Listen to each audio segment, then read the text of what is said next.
Exotic flavors like gummy bear, cheesecake, or buttered popcorn might seem harmless, but a single puff can release up to 25 trillion reactive oxygen species into your lungs. Today, we are talking about vaping, specifically how these flavored vapes, the natural airways, affect your breathing and increase the risk of lung disease. Vaping or using e-cigarette is an act of inhaling and exhaling a vapor produced from an electronic device.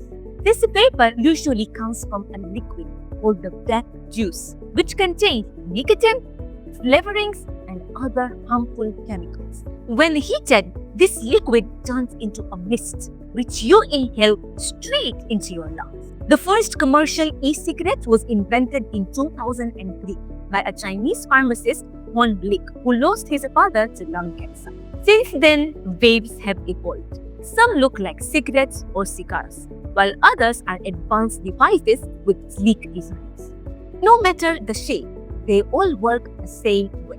They have a mouthpiece, an atomizer, that's the heating element, a battery, and a cartridge filled with vape juice. The atomizer heats the liquid, turning it into vapor you inhale just like smoke. Most teen and preteens have no idea how dangerous vaping is. Research shows the average vapor starts early, around 12 years old, as early as middle school. Vaping might seem harmless, but it can seriously damage your body. Here's the scary part.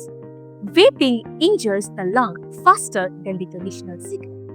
It can cause inflammation, airway scarring, chronic bronchitis, and bronchiolitis obliterans, commonly known as popcorn lungs. That's the permanent narrowing of the air spaces, the alveoli.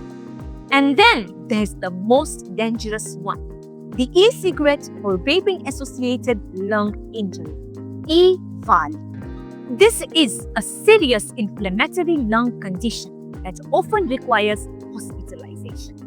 People come in with severe shortness of breath, chest pain, vomiting, dangerously low oxygen, and in some cases, severe respiratory failure. Vaping also strains your heart, raising blood pressure and heart rate, increasing the risk of heart attacks or heart failure. It also affects mood, sleep, focus, memory, and in young people, it can disrupt the brain development. And lastly, the addiction cycle.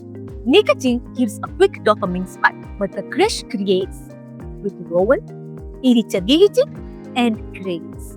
And that's how the cycle traps you. So while vaping may look trendy, but it comes with real risks to your lungs, heart, brain, and your long-term health. You deserve lungs that breathe freely, a brain that doesn't chase nicotine, and a life where you don't rely on a device all.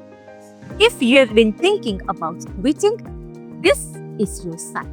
You can take back control. If this helped, don't forget to subscribe, like, and share with someone who needs to hear this. And stay tuned for more health insights. See you in the next video.